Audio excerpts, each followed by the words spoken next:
Yeah. What's up, everybody?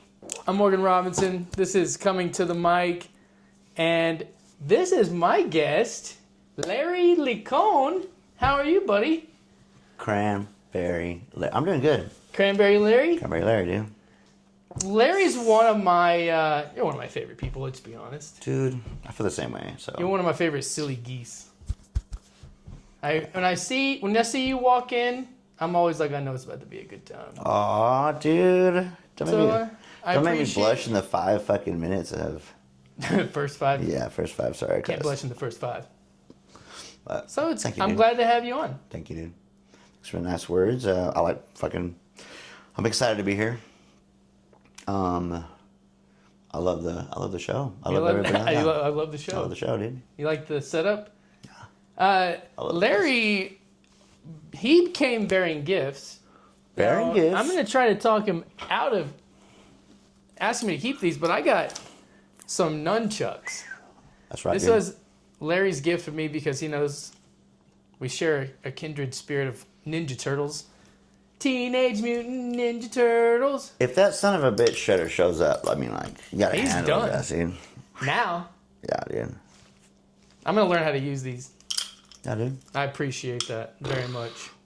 Donnie's becoming one of my favorite turtles. Oh, I love it too, dude. The good thing about his weapon, you can just go to Home Depot and just get you like a nice little dowel. Who's that? That Donto the bow. Oh, yeah. Donnie just get a Fucking stick. dude. Yeah. He's the easiest one. The bow staff. It's a sick weapon. Well, thanks for coming, man. You brought my favorite nunchuck weapon. You have, I've really enjoyed watching you come up in the comedy game. And I watched you do your first show at Butler's. That was a very good show. They all did really good. How did it feel to do well in that show? To just absolutely shred, dude. To shred. Bring the house out. What was your thoughts on the Butler show? Coming up to it, I was pretty nervous because, I mean, I just want to do good. I like impressing you guys, you know? I like fucking just nailing shit. And I don't know. Let's be honest, though. We had the crowd a little bit loaded. We did. I didn't really care. I was going to do good. I mean, I had that attitude and that mindset. Like, I'm gonna eat tonight, you know? But yeah. Coming up to it, I was pretty nervous, and I made sure everything was just, you know, dialed in. Thanks to Javi, we had the whole Oof. we had the whole crowd just full packed show, great audience all the way through. It was Dude, shout out to the best you could ask for as for an audience. yeah. Shout out to Javi's gay uncle, dude. That guy was. Shout out. He made one of my jokes really pop. Yeah, he did. Because I was like, how's my dick look in these pants? And I caught him, and I was like, eyes up here, buddy. Yeah, Oh, so you're like, good. thank you for that. But, you know, whatever. Just do whatever you want to. I don't Speaking care. of Ninja Turtles, shout out Javi's mom. Javi's mom was there too. Oh, yeah? Yeah. Oh, yeah. She was. His whole family was there. Yeah, I mean, let's face it, yeah. Uncle Pat. Yo, Pat, dude. Big bad Pat, dude. I love him. Like that was like playing the video game on easy mode. Yeah, exactly. Yeah. We were... You don't always get that. That's what y'all were saying. Yeah. Sometimes the crowd's a little tougher than that. That was just like that's the close quarters, everybody's laughing. Cruise control. And it was really, really good. And I'm glad you got that for your first show. It was good, and I appreciate you guys. I mean, I don't know if I say it enough. You guys inspire me. This group, like, you know, when I first started doing comedy, I was just like doing it lone wolf, and it just seems like it's a kind of a lone wolf industry type mentality thing. Lone wolf. But then whenever I found you boys, it was like, dude, just locked in with the wolf boys. pack? Yeah, dude, the wolf pack, dude, the Wu-Tang of Amarillo comedy, dude. Mm-hmm. It's just makes it it feels like you said less lonely, and it just feels like iron sharpen iron. It's not as everybody just out for their own thing. We're all kind of helping each other. I think that's the most important thing with the group is you just try to help. Everybody needs to help each other out. Listen, I'm not gonna badmouth Lubbock, But that one time we went over there, they weren't locked in like with each other. Nah, we went in there like a gang, like, and it feels so good, dude. Whenever we were like, hey, well, I'm gonna go get a drink. We're like, oh, well, let's get out of here, or whatever. And we all three get up, and I'm like walking behind y'all. Like it feels like I'm in the Warriors and shit. Like we're fixing to go. You see somebody and you're like, what's up? Well, it's not like that, but it's like if anybody wants to do like we need to go back to Lubbock. I haven't been back. That was the only time I ever went. Yeah. Yeah. I'm down. We need to go to Austin, dude. Yes, we do. Yeah. Yes, Shouts out. Shouts out Austin. Meg We've got some people down there now. We got Gabe, we got Clemente, we got that's it. But well, my friend that whenever I went down there, she works for Tony Hinchcliffe now. She's the like director of photography up there. Oh, really? Yeah. Cool. So. Get us in. Yeah, I will. She. What was it? Oh, Tommy No Breaks or whatever. Timmy No Breaks. Timmy No Breaks, yeah. He was like out in the crowd and he was like, get the camera on, and the camera person to her, she came around. I was like, what? And I texted her or messaged her and I was like, dude, is that you? Did I just see you on Kill Tony holding a camera? She was like, yeah. It's crazy. Yeah. Shouts out her. So you did well at the Butler show, that was good, and you also did well at the Shark Beach open mic that we had. Really good, really good. I was boiling. Not like because I was pissed off, but I was like building up, like, dude, I'm just gonna get this out. I'm about to bust. Dude, I was a shark at Shark Beach. Was because we had to do it clean, and I had practice all week, and I was like, I just want to get it out already. Yeah. So go back to being. And nasty, the more you get the beer and the liquor starts flowing, the more the cuss words want to come out. Those Chiltons will lube up my cuss words for sure. Yeah, they will. And I will say, if you and Saul did do the most the closest to the line stepping, which was great because it made it so much funnier when y'all did. Dude, when y'all did go over the line a little bit. Yeah. I had them kind of rolling a little bit to where I don't think I said a couple of cuss words and they kind of were like whatever, dude. Let them slide. Oh, speaking of Shark Beach, I got a buddy that, because I went to go get my windows tinted, and his shop is right next to the window tint guy, and they're doing a battle of the bands over there. And And they're talking. I mean, I'm about to promote it right now, a little a little plug and shit. But they're talking about like, oh yeah, we can't cuss or nothing, huh? And I was like, they told us that. Oh, it's the battle of the bands they can't. Yeah. Okay. They told us after the show, they were like, we don't really care. We just had a female comic pulling the Amy Schumers talking about the hoo-ha for 30 minutes. Yeah. And I guess they had kids up there too, so. Yeah. I've heard that before. But I won't go into it, but it's one of my favorite jokes now, but you pulled it out at the old Shark Beach open mic, and I'll just say Power Rangers. That's all I'm going to say. Dude, bring your kids to my show and I'll talk about I'm not going to say it. I'm just going to say it. Love the joke. Power Rangers. We're fans of Power Rangers and Ninja Turtles, aren't we? Mighty, yeah. Mighty Morphin Power. You did good on that show. You've been in the trenches. I like to call it. You've been in the trenches with us at the open mics. You've done well at a lot of open mics. Them nasty trenches, dude. How long have you been doing it now?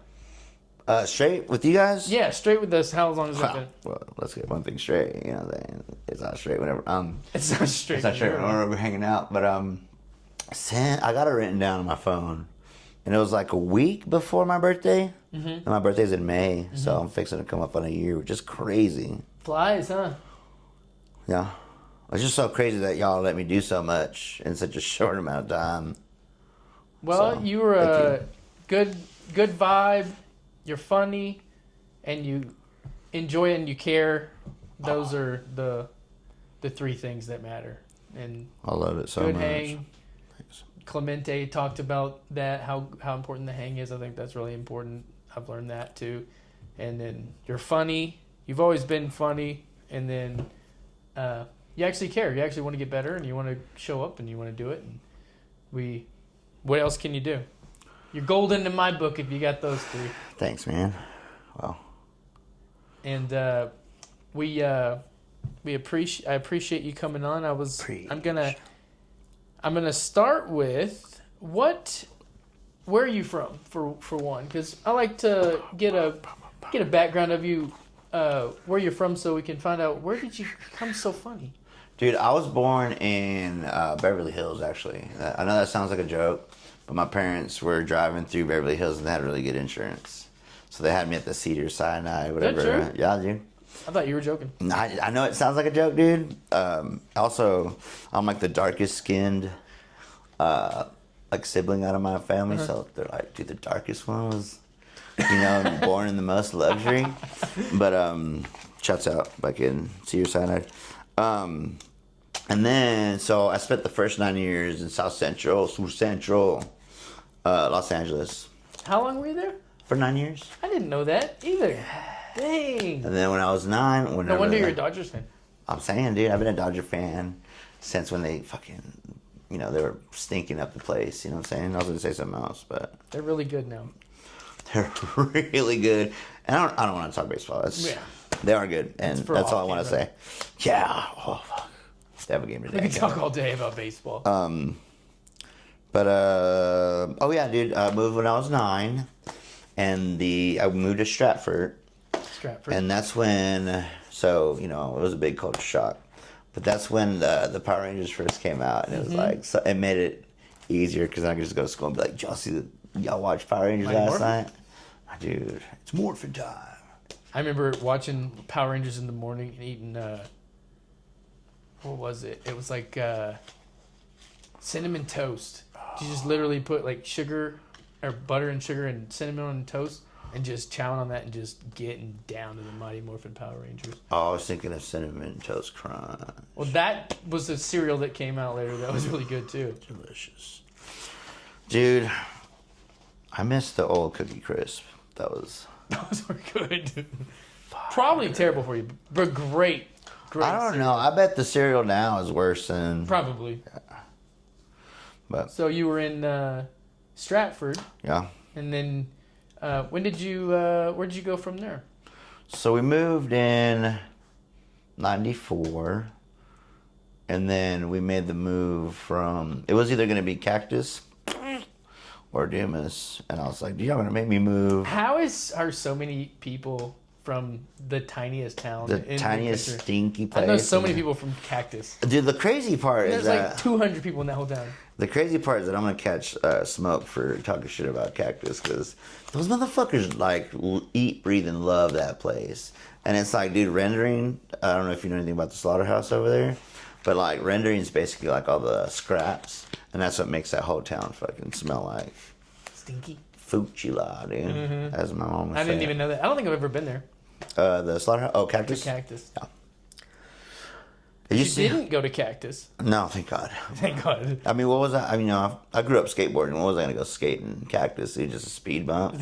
What, am I going to board slide a fucking cow before they slaughter it? You just got really good at the board dirt. sliding. Yeah. Speed bumps. Yeah. You're a skater? And is that where you started skating? That's kind of a loaded question because I don't skate anymore because I'm so fat. But yeah, no, I used to eat, breathe, and live that shit. Yeah. And so you went to Dumas. Yep. And that was in 94, you said? Yeah. And so, had you had any comedy, comedy motivations at this point, or anything that had motivated you you seen anybody on TV or had a funny family member or anything like that? That was like, you know what? I'm going to I like this comedy stuff. Well, nothing to make me want to do it, but I mean, the whole family is just always like kind of mean, so yeah. That's always funny. But yeah, we used to always watch like Chespirito and Cantinflas. Cantinflas is sick, boy. And I just remember me being young and then like coming of age and being like, dude, this guy hits on white girls so cool. And I loved it. But like nothing like to make me be like, oh, that's so cool. You could do that for a living. Not yet, anyways. Did you watch some of the more like comedy shows to begin with? Yeah, like MADtv and Living Color. MADtv was good. I didn't watch In Living Color, but I did watch MADtv growing up. That was remember Bobby Lee on there, and Even All Ryan That was Callen. pretty cool. You know, whenever All That was the beginning of the show. Yeah, The sketch shows like that. And Oh, Keenan I and used to Kel. love All That.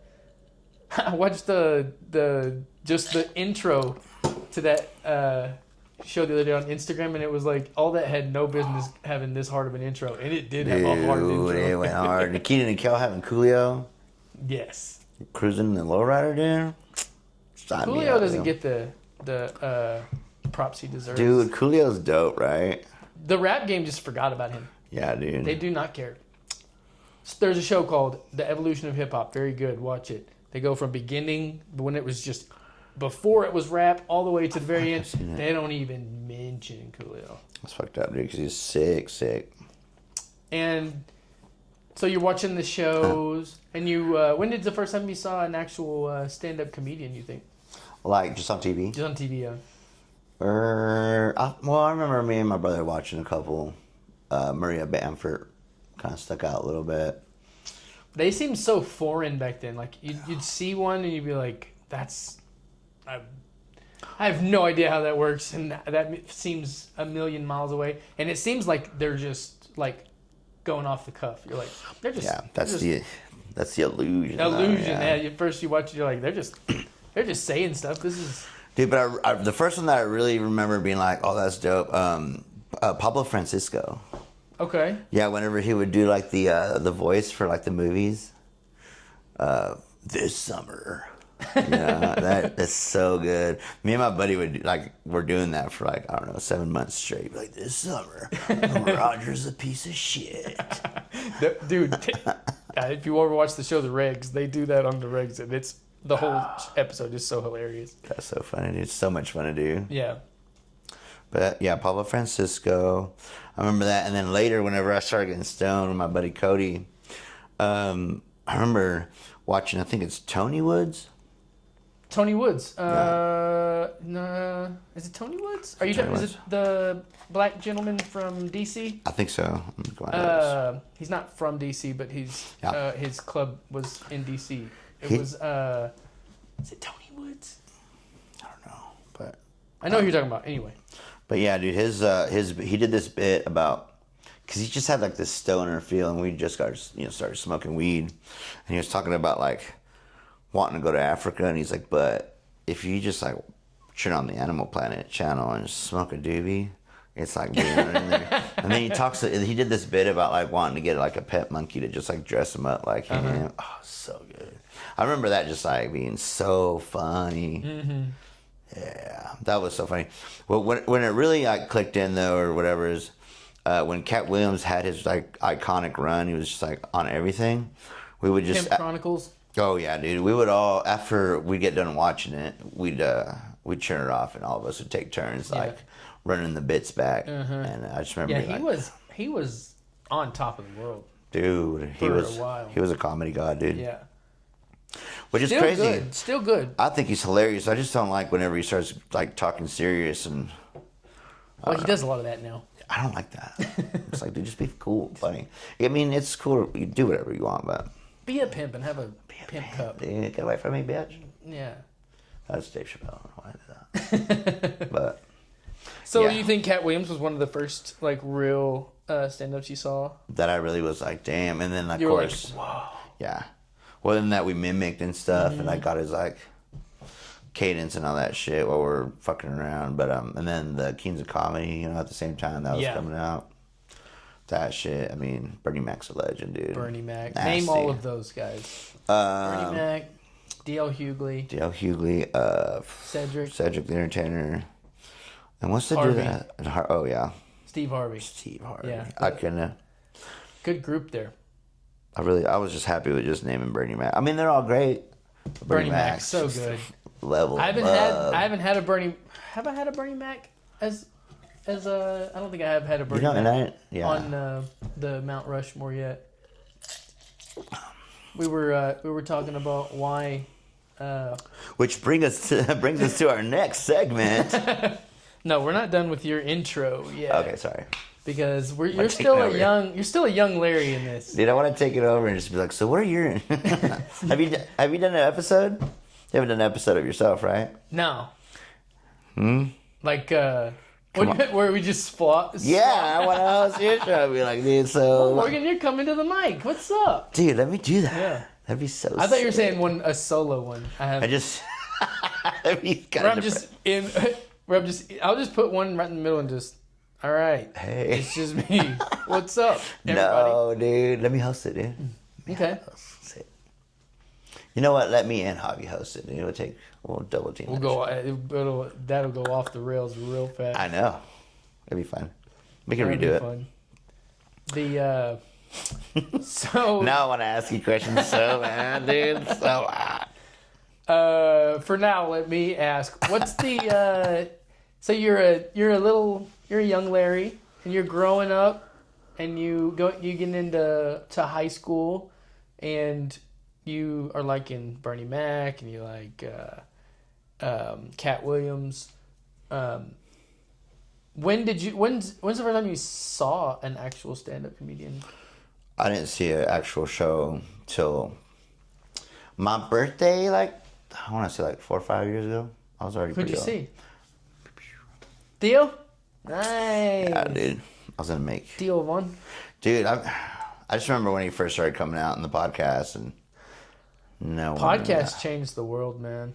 And then all of a sudden, all the girls be wanting his nuts, which is dope, dude, because he's so, weird, dude. He should be a rock star. The thing about with these guys with podcasts is the comedians had the best podcast, and you'd listen to it so often that you would that you'd find out who they were because you'd listen to them so much, and so you felt like you knew them, and then you'd want to go to their show even more. It's just like I just want to go see the dude I know. Dude, we should go to Bobby Lee in San Antonio. Okay. That's another one that I want to knock off the old bucket list. Yeah. Yeah, I don't know how easy he is to see because I've never. Yeah, and he's usually a big. He's a big. He's a big. I feel like he would say that. He's a big. He's big. He's also getting old too, so. He doesn't look like it, but yeah, he is. I know those Koreans, dude. They're 15 forever. Forever 15, you know? He's 55. I know. Sick. And Andrew Santino looks older than him. Good for him, dude. Good for him. Yeah. I love that. And so you saw Theo Von for the first time. That was obviously that he killed. Did you laugh till you were dead? I was a little drunky, so. You're a junkie? Yeah, I'm pretty sure I did. Oh, yeah, he did. He did his racist joke where he's like, I'm not racist unless you are. And that shit, I'd laugh too hard at that. The first time I watched him, I remember being in a fever dream. I was laughing so hard the whole time, in pain. I didn't, for some reason, I don't know if it was just I don't know if the illusion was or what it was, but the second time I saw him, I did not do that. No. It was a little bit different situation. But the first time I saw him, I was fully just gone, laughed the whole time in pain, stomach hurt. I want that so bad. I wanted that the other day whenever we were at Bliss and people were just having a good time to themselves and they were laughing. I didn't know if they were laughing at me or not. I was like, give me that. Give me that. Or just get out. Give me that. I want that laugh. Yeah, dude. I've been having some rough goes lately, but you gotta understand. The rough goes whenever it's an empty, like we talked about, when it's to the tumbleweeds. Yeah. That's not really a rough go now, is it? You're right. You perceive it as a rough go. I'm just spoiled, I guess. Maybe. Yeah. Maybe. Just a little spoiled boy. Sometimes, we got to go with what we have, and sometimes the crowd is what you have, Just keep on trucking. The cracking crab, dude. I feel like it gets so rough sometimes. But, I mean, it does. It's kind of like... Then sometimes it's popping in there sometimes. Well, even, I don't know. I just feel like it's kind of training me, though, to, grind through stuff instead of just, being, being handed to me. This is what you got. I mean... Can I get another drinky drink or what? Yeah. Can we pause it for a little bit? Or yeah. No? Okay. Ready, set, go. Be back. And we're back. Back. What were we talking about? We were talking about you coming up. We were talking about the open mics. Open mics. We were talking about. So you've seen Theo Von. When was the first time that you realized I want to get on stage? You're like, I would. You actively thought, I want to get on stage and do comedy. Well, I was already hitting up mics with music and stuff, and I was already saying dumb shit. So, and then like I just got tired of like trying to find dudes that want to like start a band and they don't or whatever. Just have those hurdles or whatever. And I was like, yeah, when you're in a rock band, sorry to cut you off, but when you're in a rock band, it's probably really hard to keep going because you gotta have three other guys, however many it takes, and y'all have to be in lockstep. And if you lose one, then you're screwed. And if you're a comedian by yourself, you're a lone soldier. You can do it all on your own. It's kind of like skateboarding. It's kind of like golf, tennis, unless you're doing doubles. But yeah, it's tough, dude. 'Cause then you got four, egos, bumping dicks, Oh, dude. I don't know if it's going to happen or not, but one of my buddies that plays in the band, Bear the Mark, shout out Bear the Mark, they have a festival every year called Bear Fest. And they're like, my buddy, I work with them, and he was like, what do you think about like MCing this thing? And I was like, dude, metal and comedy, like, I'll come. They go together. Yeah. But I don't know what's going to go. I honestly just wanted to shout him out because he's a cool dude. Shout out. I love him. I love that guy. That's his name, too. So, Big nasty boy. Where were we at next? Okay, so the first time we were talking about doing you're with the band and when did you I wasn't even in the middle of that, like being in music, were you like, this would be a lot better if I was by myself? Yeah, no, well, I mean, I did do open mic, little coffee shop open mics. I never was really in an official band. Me and my buddy Cody, what's up? Shout out Cody. Oh, fucking slob zombie. We lived together and we jammed out together, but like we would never write. We just have jam sessions, and like I was just like, dude, because I write songs, but like this dude, if you hear him on the guitar, he just goes off on the improvisation. And he's just like a death Jack Russell, and I am stealing that from Theo Von right now. Death Jack Russell. And but I had a lot of fun. It was cool, but we never put anything together to be like, hey, let's go do a show. Or I guess we could have just gone up and been like, yeah, everything's gonna be improvised or whatever. But I was just like sick of it. I'm not sick of it. I was just like, I could do other things. I'm pretty. I don't know. What's it called? Flexible? Talented. You're very talented. Oh, dude, I was doing this with my buddy last night, dude. I was like, dude, I'm a musician, comedian, I'm a lover, I'm a poet, dude. What can I not do? And it was pissing him off, dude. The only reason I was doing it because I know it was fucking rubbing him the wrong. He's like, dude, be humble, dude. And I was like, not a chance. I mean, I would be humble, but that's impossible. I'm gonna need a need for it. So stupid, dude. I promise I'm not even like that. I'm so like self-conscious. You should have wore the shades. I should have, dude. They're right there. I'm just kidding. Put them on. But yeah, and that open mic that we did at Kraken Crab, I'm kind of glad that I had a cheat code, because I only did 2 songs that I didn't prepare for, and made me feel good. So that's cool. I can always fall back on that. So so when did you transition to want to do comedy open mics? Were you just doing open mics with the music style, and then you're like, you know what, I'd rather do the comedy thing? I did open mics in Austin. Did someone have to convince you to do comedy? Hell no, dude.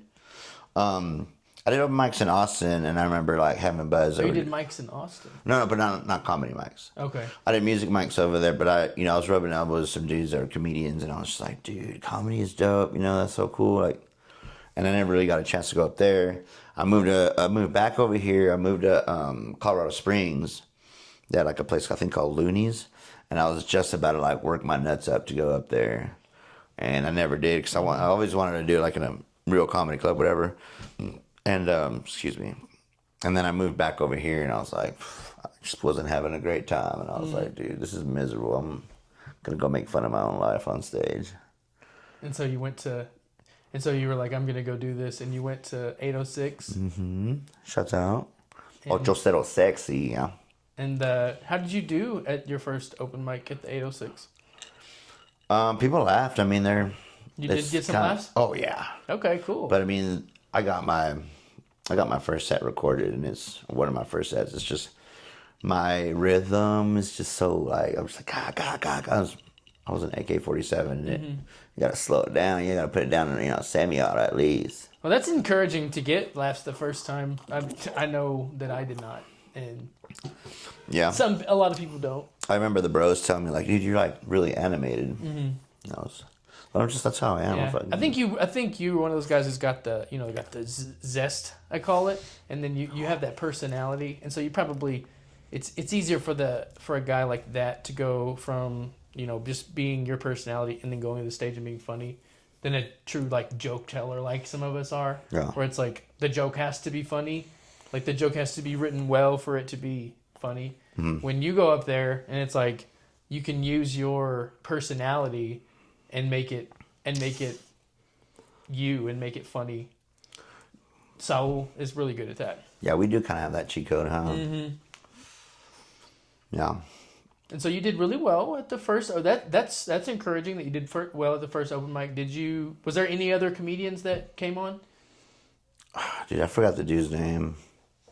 Or did you? But all the old school bros were there. Like I can't. Clemente was there a couple of times. Yeah, Saul. Dude with the long hair. I can't believe Eric Gallegos? Nah, he wasn't there. He wasn't there yet? No, I seen him at seeing his set kind of inspired me to start over again because I quit between that. But I know Skylar? Yeah. Skylar. Yeah. Skylar Potter. There. Yeah. Yes. Dude, I don't know him, but I hear stories. When I first started, dude, sorry, just do that in your kitchen. I don't know why I was like I was in rap mode, dude. So I was telling, you're supposed to kind of like, so you can get the words out and like, really spit that, that joke out. Mm-hmm. Dude, I was going up there like I was like Wu-Tang Clan. Because you come from music. Yeah. And so I was it's like, easy. You don't hold in music. You don't hold the mic like a comedian. No, and Skylar was like, "Hey, don't do that anymore, dude. We can't tell what the fuck you're saying." I was like, it's a more gentle hold. Yeah. When you do comedy. No, I did the fucking Shane Gillis. Yeah. Shout out. Big Bad Shane, dude. Perro, that's a perro right there, dude. I listened to his live at Austin today, actually. And dude, let me tell you something too. Like, I'm not gonna badmouth anybody, but that scene that doesn't hold a candle to whenever I showed up to the circus room for the first time. I mean, Javi was pissed off that I was being a social butterfly. He's like, dude, will you stay in one spot so we can hang out? I was like, I didn't even know. I was just trying to be whatever. I was just trying to find my way in the circus. Was that your first open mic post your 806 coming begins? back? Yeah, that was my return, dude.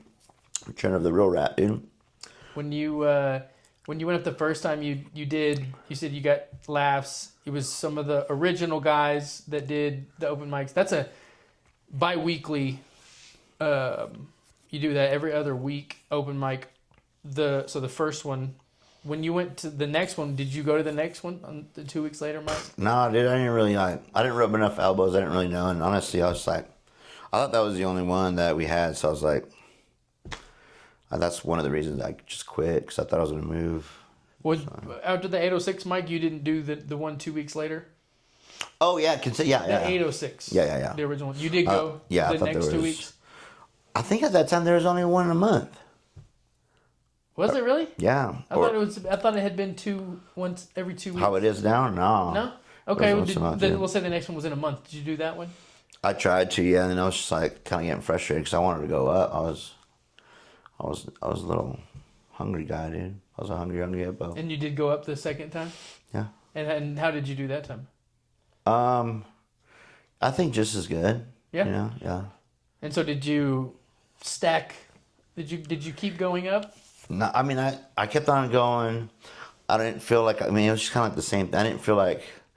I wanted to get a feel for what your scene was like, because I did the same thing in 806, where I had like a pre, and then I took a break, and then now I'm in the season I am now. But it was... I was wondering if you became friends with anybody, or you were writing jokes, if anybody was helping you. No, that's what I was fixing to say, dude.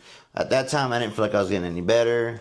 There wasn't enough. Was Clemente going? Did you say that? I think they're already No, on no, their no. kind of way out. Okay. Or like just doing shows or whatever.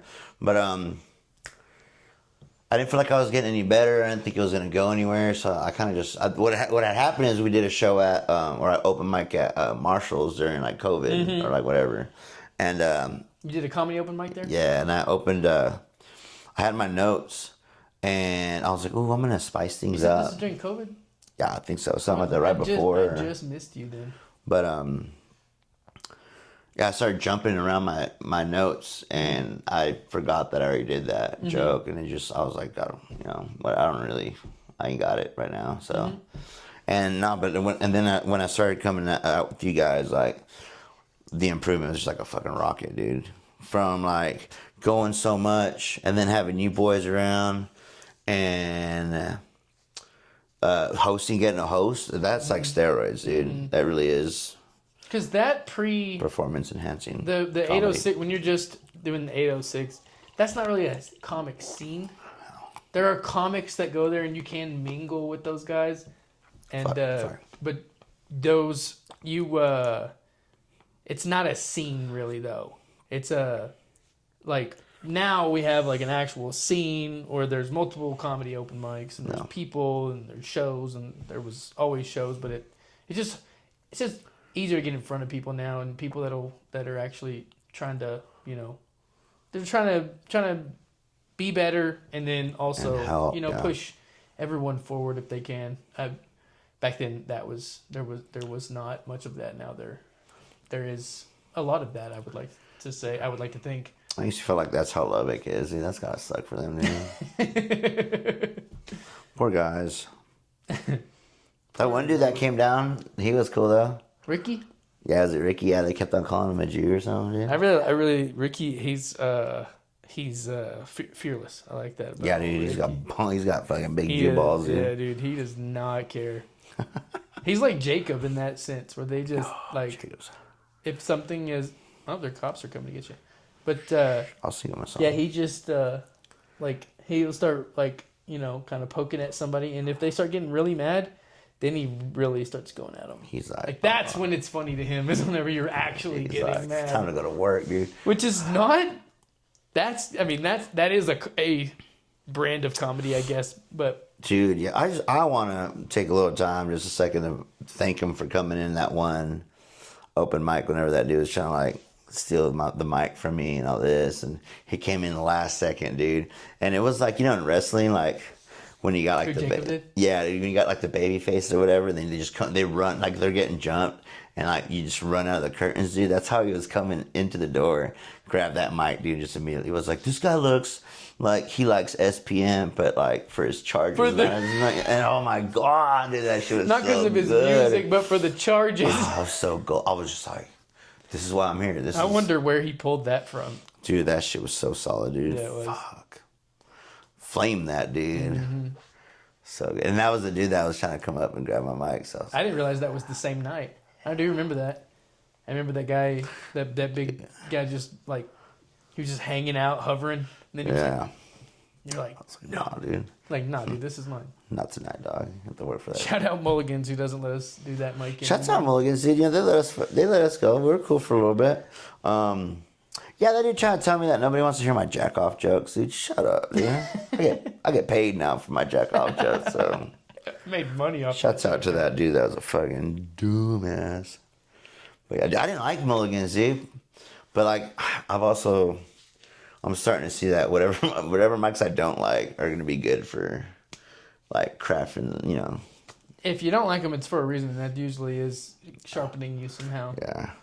Honestly, the more comfortable you get at a mic, the less it's probably helping you. Yeah, dude. The circus room, I'm just like, I'm murdering that place. Yeah. But it's because you got all the like regulars and they're just like, it's like they give you so much rope. Nah, dude. Shouts out Lil Wayne, dude. Yeah, Lil Wayne. And my dad's calling me. Yeah, I'll call him back. And what was the dude's name that the ill? Dewey. Dude, shouts out Dewey, dude. So you went to the open mic at the circus room, and now we've got 3 mics a week. Mm-hmm. And I'm glad you're in the scene. The scene is I mean, I love what we have going here. I'm so proud of me. I'm so proud of us. I'm so proud of having this little nugget. Yeah. I like that. I'm glad I had somebody to, you know, share this like, shit with us. you coming in, you were like, I'm trying to get in there, and I was like, grab my hand. Yeah, dude. You It was feel like that? Predator, dude. You're like, let me in. I'm like, Like whenever they shake grab my hands. hand. You know what I'm talking about? Yeah. That's us. So, and here we are now. Dude. Now you're doing a podcast. This is a pretty big podcast. I don't know. You know, I'm just trying to blow up in the game. Pretend like I don't know nobody. You're just making the rounds. Yeah. So, okay, with that, I mean, we got the Larry story going. Now I'd like to ask you a question. What? This is my Mount Rushmore. Yeah. This is my Mount Rushmore. What is your Mount Rushmore comment? Mount Rushmore. So I have two. I have like the God Mountain, right, where like only gods of comedy, you know, rest their heads at, you know. And then I got like the oh yeah, you're right. Shouts out Shredder, dude. If I see you, you know what's up. Shouts out. And then I got like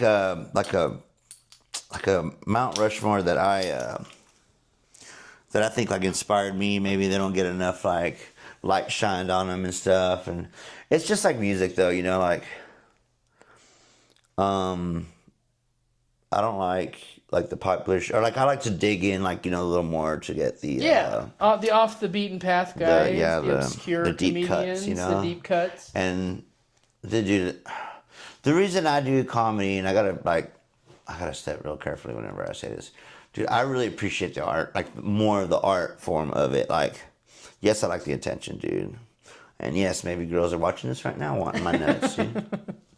And maybe I find my wife because I'm doing this. And maybe, you know, maybe Sophie Cunningham's gonna see this. Who knows? I will give her babies. Shout out, dude. Shout out, Sophie. But yeah, dude, I like the like deep punk rock type, I guess, stuff. So to answer your question, Ron White. Ron White. Because he's local and that's cool. You know, Yeah, if you make it, we can make it. I don't know why I said that. He's special as fuck. Like he's sick. Hometown boy from Fritch. David Tell. David Tell. Because he's just a man, a comics comic, you know. Yes, he is. You know, he's all the comics' favorite comic. If people say they're fans of comedy and they don't know who David Tell is, they're blowing smoke. And I've said this before. I'll say it again. Not the guy who makes the most money, though. You know what I'm saying? But best comedian that doesn't make the most money. I mean, he's way down on the list. But he's got the fucking art for like he is like a martial. He's like a master. I think it's because he cares more about the art. He doesn't care about the he doesn't care about the money. That's my type of shit, dude. Yeah. We're gonna put Bobby Lee up there, dude. All fucking 300 pounds of his ass, 5 foot, Korean, kimchi, delicious. I don't know. That Korean kimchi delicious. Sweet little Bobby, little Bobby there. Little Bobby Bunyan. That little Bobby boy. That little Bobby biscuit, Bobby dude. biscuit boy. Bow bun Bobby. And then one that's really close to my heart, dude, is freaking Rodney Dangerfield, dude. Just because Rodney Dangerfield. I saw his documentary at work recently, and it just fucking got me to crying, dude. Mm-hmm. He's just doing all the right things. He was like helping other comedians, other comics whenever, like it was so, you know, you were talking about Johnny Carson earlier. Mm-hmm. There's only one avenue, so everything was cutthroat, you know, and there was a lot of traffic.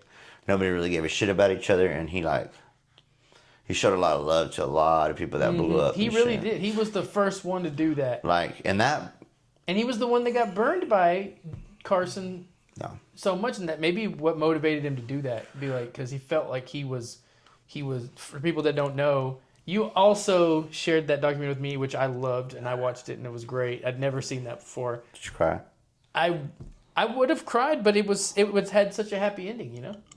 Yeah, I didn't pay attention to that. I might have been hungover that day when I watched it. Because he got on the show and he lived his dream, and he was older when he did it. I think I cried because he didn't have a dad, and he was like, "I'll be." Yes, it was sad to begin with for sure. I'm trying to do. But he for people that don't know, he he upset Johnny Carson somehow, and Johnny Carson would Fucking not pussy, put dude. him on the show. Fuck Johnny Carson, do you? And so he would not put him on the show, and so he worked hard to try to get on there, never got on there. And then one day, what happened was there was some club, and they were going to see somebody in like the rap. It was like Frank Sinatra or somebody. Yeah. And it was at a club. He had a little inn there, and Johnny Carson couldn't get in, and he saw him, and Rodney Dangerfield was like, "I'll get you in." Hey, he I'll got get him a you. table.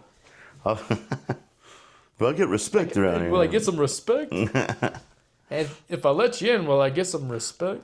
And so he let him in, and that got him on the show. What a classy fucking cool dude, man. And so him getting that opportunity, finally getting the opportunity after getting shut out for so long, because like you said, Johnny Carson's the only way to make it in comedy at that time, at least is how they want to make it. Like, think about, okay, so I don't know the long list of all the people that he helped. I think Jim Carrey was one of them. However many. I don't know either. I just know there's countless. However, yeah, it was a long list. However many people he helped out, like, think about, like, that's like a big impact for comedy. Just like we got to laugh at so many more people just because somebody was like, dude, you should do this, or, just brought him in and like was just nice and shit. When you and that's true. You think about people who are really funny, that's one thing, but when you think about somebody who's a steward for the craft that actually pushed more people on, like that's a whole nother level. Like Rodney Dangerfield's movies and stand up is so iconic, but then for him to give us so many other comedians, it's like you get double credit. That's extra credit for you, Rodney Dangerfield. I told my ex-girlfriend about this, the Rodney Dangerfield thing, and she was like, I can't unsee him being creepy on, I guess, Natural Born Killers. I've seen the movie, but I don't remember him being on there. Yeah. She's like, I can't unsee that. But it's such a cartoony scene, the way that it works out. But he is a weirdo in that. That's a good movie. Yeah. Yeah, she was. Well, I mean, I told her about that. I forgot about that documentary. She's like, I can't unsee the creepiness. Yeah, she said I should watch it though. But watch the documentary. Yeah, it's only 20 minutes. It's great. Best 20 minutes I've spent in a long time. It's on me, dude. And so yeah, I think he probably felt like if I'm like I know what it feels like to be locked out. I'm gonna let these guys, as many of these guys through as I can, because I have the actual power to do it. Mm-hmm. And people. So he is a well-deserved man on your Mount Rushmore. Yeah. Also, dude, I mean, I don't know, because I guess Joe Rogan was trying to be like that too, and I guess he had a better taste of who to help out, Mm-hmm. I don't know. Yeah, but I was when I was thinking Joe Rogan. Yeah. Because Joe Rogan. He's always helped comedians. Yeah. And even just helped comedians that were probably better than him just always helped him even when he wasn't even like super famous. But now he's got the club and he's more like Rodney Dangerfield. Yeah, and let me tell you, Morgan, there's a lot of comedians that are better than him. I love the guy. I always thought his podcast was cool, but I'd watch his stand up and I'd be like, it's lackluster for me. Yep, that's not what he's known for. I appreciate what he does. I love the guy. I absolutely love the guy. I appreciate what he does. And how much he helps out. Slander, but I to say I understand what you're saying. That dude flames crowds, dude. No, I would never say that. But he's also got Rodney Dangerfield's notes, I think, framed at the Comedy Mothership. Sick. Dan Soder's got his tie. Yeah, I did hear that. That's pretty dope. I forgot he got that in an interesting way. I can't remember. I'll take a belt or like a shoelace if that's cool. Yeah. Old Rodney. Yeah, dude. So you got Rodney Dangerfield. Yeah. Dave Attell. Yeah. Our very own Ron White. I don't feel like Ron White talks about us that much. I'm sure I wouldn't either, He's from Fritch, so. I don't know. He does have that really iconic joke where he talks about Fritch.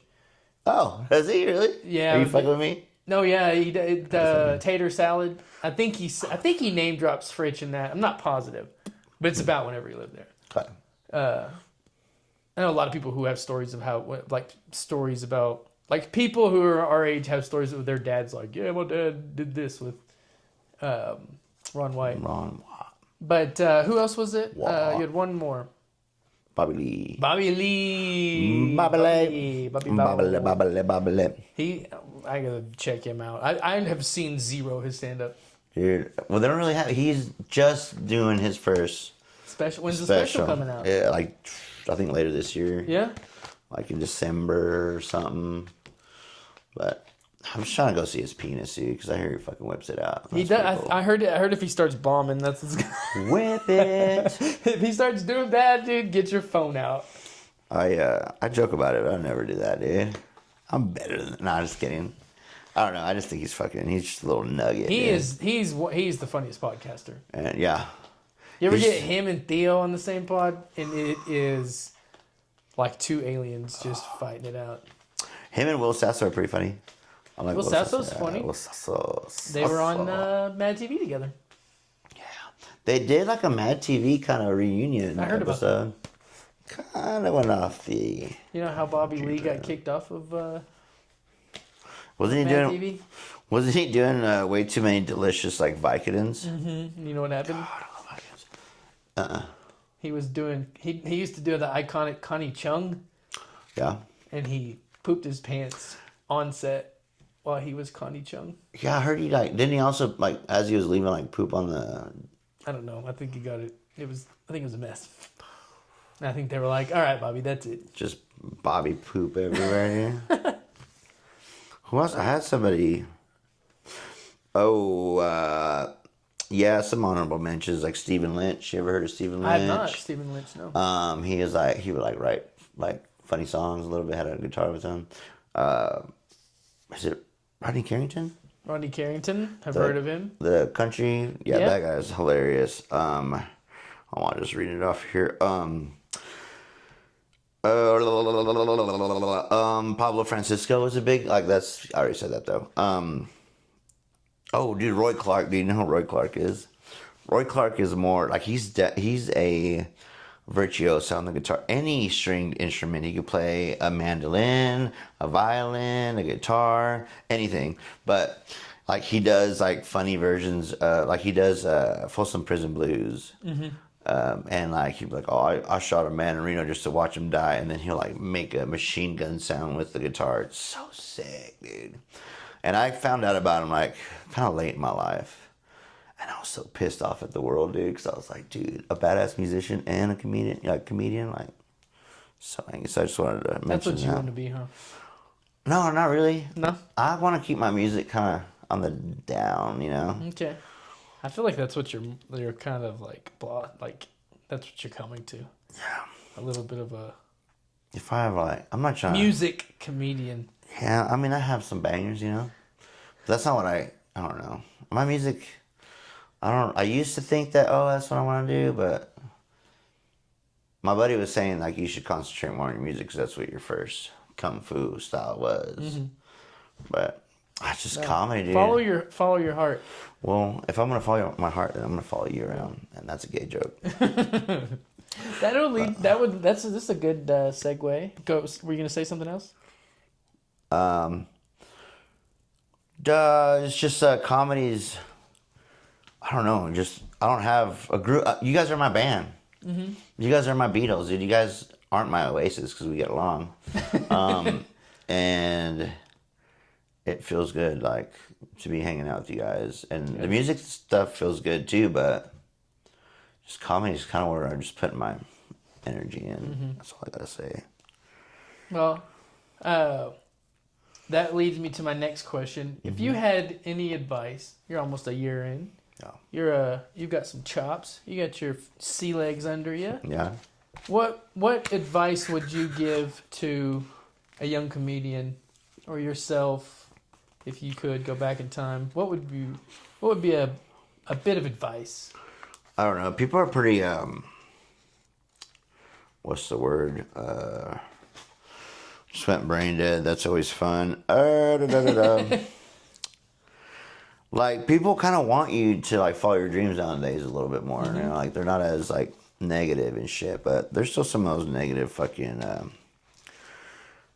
miserable fucking people that I don't know, they just have like a prison spirit. Yeah. And they want other people to be negative. They just don't want, I don't know. Scarcity mentality. Yeah, dude. If there's people like that trying to kill your dream, dude, fuck that shit.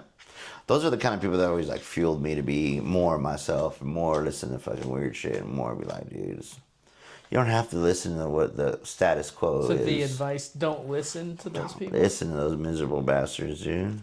Be weird. Be yourself. If something's weird, don't be normal. Be weird. Be weird. Follow the weird, dude. All right. Unless it's like too weird. Unless it's like Jeffrey Epstein, dude. Don't be too weird. Don't be. For a second, I thought you were gonna say don't mention his name. We're gonna get. Don't say his name. But So the advice would be.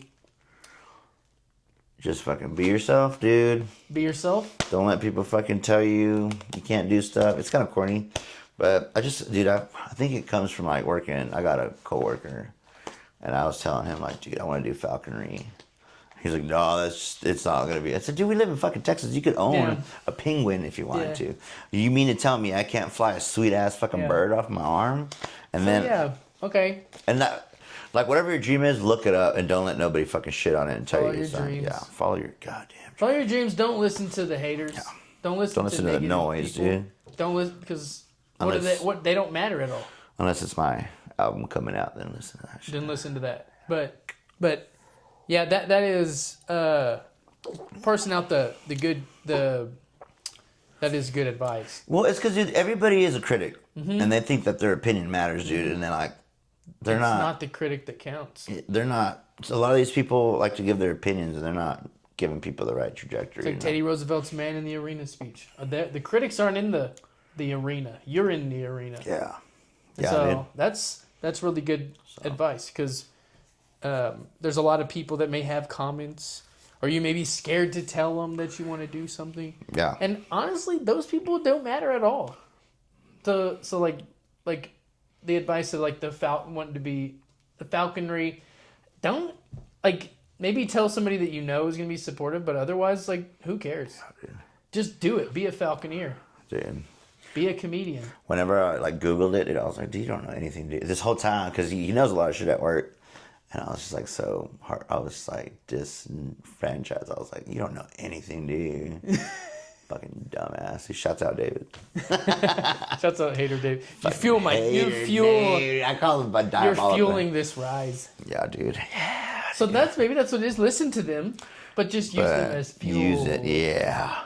Use it as fucking diesel, dude. Because they don't, and I think we have talked about this before. I think as this is life advice in general, that you've got to be your own hype man because you can't. If you need a hype man, you can't rely on somebody else to do that for you. Dude, if I ever would have listened to any of those fucking assholes that I grew up with and shit, I would have never, it galvanized. That's why I have whatever personality I have, is because I was so good at not giving a fuck. Like, I made not giving a fuck a fucking martial art, dude. I was like, dude, a martial art. Y'all back up because I'm about to give 0 fucks, dude.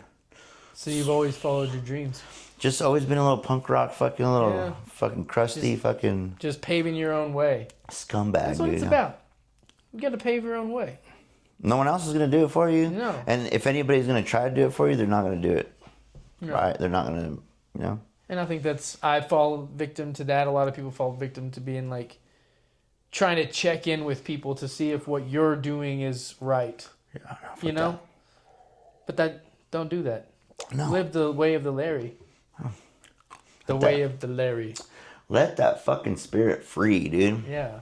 Whatever. And who cares if it doesn't look like there's a real path? Create the path. Is there? Yeah. There's people that are miserable that are falling past that. Mm-hmm.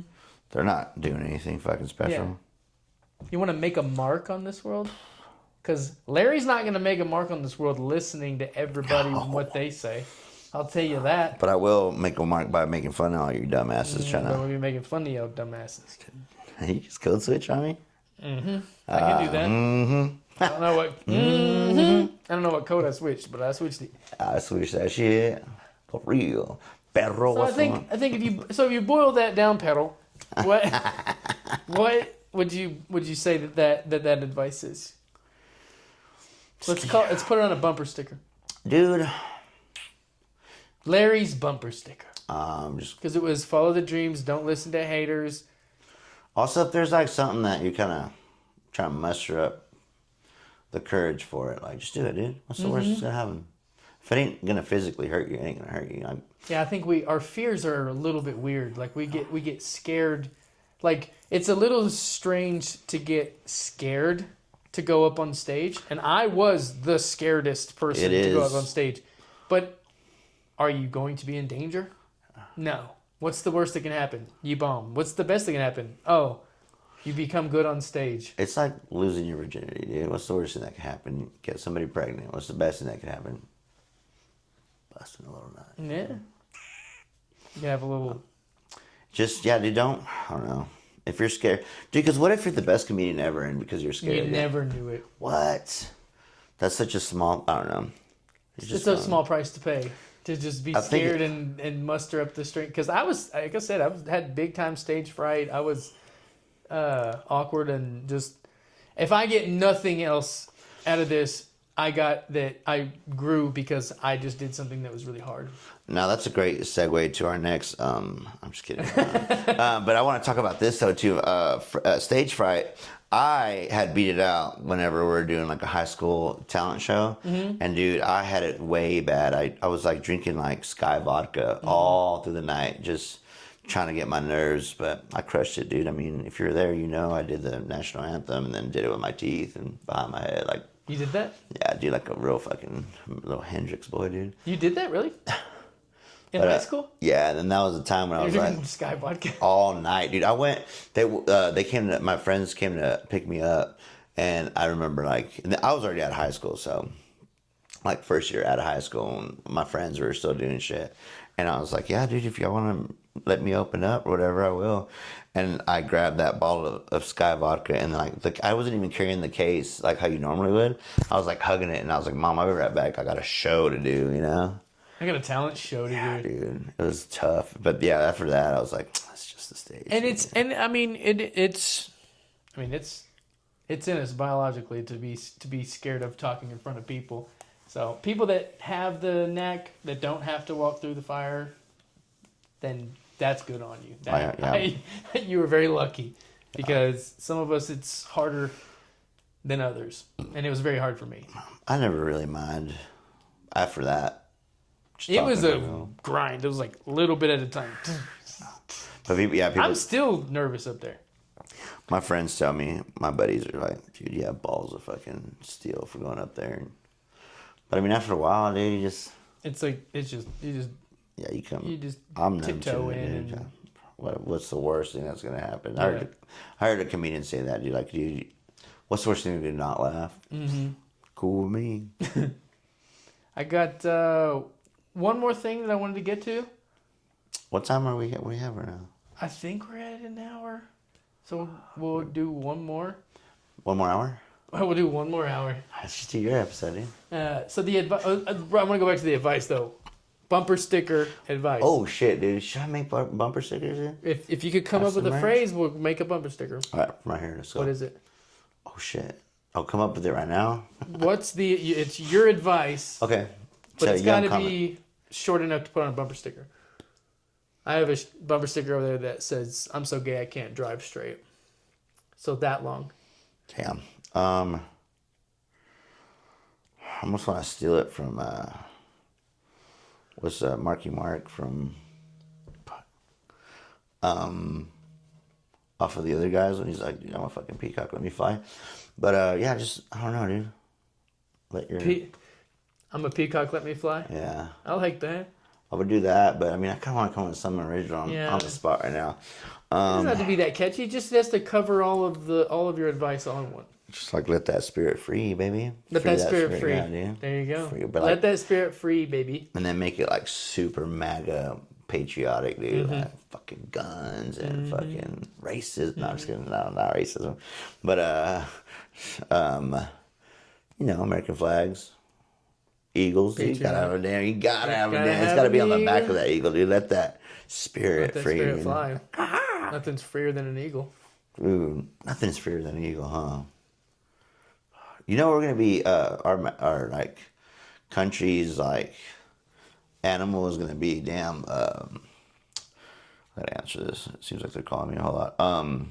A turkey? Could we cut this for a second? Isn't that crazy? Hold on, give me a second. Or whatever, we'll keep it going. What no? Dude, are you really? I'm in the middle of this, dog. Let me call you back, perro. Well, what do you gotta say? Here, let me put you on speakerphone.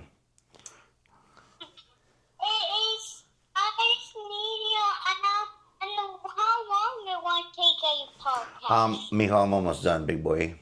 He wanted to come. I was like, maybe next time. Maybe next time. Huh? Kick your butt. All right, well, dude, I'm gonna square up to you as soon as I get to the house. Dude, we're scrapping. Hey, but let me call you back. I love you. Bye. Cuídate. Sorry. Little perro. Yeah, I thought my mom and my dad were calling. I thought he was like in trouble or like hurt himself. It's just his ass being a little fucking. He's just like, come home now. Dude, he was no like, more podcasts. He's like, you don't need a podcast. Dude, what are you doing? He's a what's up podcast? I was like, dude, how am I supposed to become He's famous? like, I don't even know what that is. I was bullshitting with him, and I was like, dude, how am I supposed to become famous? And he's like, you don't need to be famous, Dad. I was like, dude, That's imagine. kind of sweet though. Like, you don't need to be famous, Dad. That is pretty dope, dude. Someone has to do it, dude. You don't need to be famous. So, okay. I really don't want to be. That's your. So that was your bumper sticker. That was your advice, and we're gonna do one. We're gonna do a fan question. Come on. Fan question. This fan question comes from. That's gonna make me feel famous. Fan question. Almost Famous. You ever seen that movie? That's a good movie. Sick movie. This comes from Megan Wilson. Hey, shouts out. The question is there a joke that you wrote and that you thought was going to kill, and then whenever you told the joke, it didn't work at all? There's a joke that I liked, and I kept on grinding through it You worked it out? to try to like, not so much, try to find like little pockets maybe, see if there's a little light at the end of this tunnel, and it's a dog fighting joke. Mm-hmm. But it's about, I mean, I can go ahead and say it, I don't really use it anymore. So it's basically like an origin story for a superhero, and he like rubs elbow with all these evil dog fighters. But I start the joke by saying like, I love dogs so much that I want to see them fight. Mm-hmm. And it's so hard to win that crowd back after I say that. But the people that stick with me, you know, they're along for a cool ride. Kumate. Yeah, dude. Perro man, dude. Big perro man, dude. I should just write a comic book, though, about that instead of making it a joke. I thought about that. Dude, also, segue to this. I want to write a movie about killing Jerry Jones, dude. I said this the other day at the open mic. Yeah. Yeah. I'm all ears. I want to have a scene where, like, I'm choking him. And then fucking, you know, whenever It wouldn't people... take much. He's hanging on by a thread. But you know when people die, they poop themselves, you know? Mm-hmm. Yeah, you choke him, he poops himself, and you're like, oh, I'm done here. And he just wakes up. Yeah, Fucking sight, he was all dude. that was my defense mechanism. I knew you'd let me go after you dude. saw the poop. That'd be the best part of the movie, dude. Be like, fuck yeah, Jerry Jones did it. Well, that wouldn't be the best part because he'd still be alive. He's all, Fucking Jerry Jones. He's Jerry Jones, dude. Jerry Jones. I don't really want to kill him. I just think it's funny that a lot of Cowboy fans Want him dead. would rather him, you know. Yeah, as a whole, we would rather. I'm not gonna say that. I'm not gonna. That's harsh to do. I'm not gonna say that. I just want I'm him a to. big Cowboys fan. I don't know, and I'd be a big Cowboys fan too if Jerry Jones didn't have If he was asleep under if he the was dirt. just flatline. No, if he just like flatlined his career trying to be a manager, you know. But I don't want to bore y'all with Cowboy stuff. Well, anything else? You told us the joke that didn't work. That you thought was going to work. The dog fighting joke. I do want her to come. I do want her to come here. I don't know why I'm having trouble to talk today. I did want to apologize on this show for making that comment about Mount Rushmore. I feel like a dumbass. What comment? Because I read. You left an actual comment on the show. Yeah, and He left a comment on the Coming to the Mic podcast comments. And it made me feel like, I mean, it's a fucking stupid, like, I feel like a dumbass. Because I even, like, wrote 5 people down for my Mount Rushmore. It turns out there's only 4 on that bitch. Shit. Is this kind of like a Mandela effect? Like, was Maybe. there? Was there like one like And there kick it out? and there could be 5 on the comedy one. Yeah, you know what? Trump, whenever Trump gets out, and there is 5 on Mount Rushmore, then there will be 5. Big bad fucking trompetas right there, dude. Yeah. So you might be retroactively correct about the 5. Retroactively correct. That's my bumper sticker, dude. Retroactively correct. And then Trump like, haha, dude. So sick to be here again. Well, it was good to. I'm glad to have you again. Blah, blah, blah. Have you? Yeah, dude. For the first time. For the first time ever. Ever. So anything else? Where can people find you? Oh, dude, Cranberry Larry with the K at Instagram. We got a show kind of in the works right now too. Okay, check him out. Be ready for Larry to be on the show. Yellow City Comedy. Come Check see us out. his hilarious comedy. Dude. Cranberry Larry. Cram. Follow him so he can post more funny stuff. Dude, real quick before we go, I remember asking Javi like when I could consider myself a comedian. He was like, dude, you are one already. And then I remember asking him like, so when am I gonna be like a part of Yellow City Comedy? Like, y'all gonna jump me in or what's going on? And I don't know. It feels great. I remember seeing the boys, before when I first did the open mics or whatever. Just being like, damn, them boys are fucking cold. Those boys fucking clicked up, motherfucking. It's so weird Yellow thinking City. about somebody looking at me and thinking that. Yeah, dude. I was like, one day, dude, I'm gonna get jumped for 13 seconds. And now you're on. You're in. Right You're here, clicked perros, up. puro fucking You're on the podcast. You're doing it all. Amarillo City fucking comedy. Amarillo?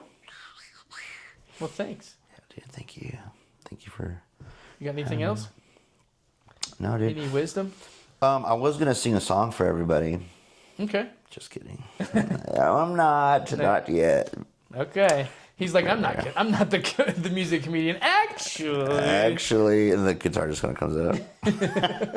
Hell yeah, dude. He is a great musician, great comedian, great everything. See him on the socials. Come see him in real life. Come see him at all of the various open mics that we have. Yeah, if you're supporting us, appreciate it. Appreciate it. Thanks, everybody. Pow. Well, that's it. Pow. Goodbye. Hasta la pasta. Yeah.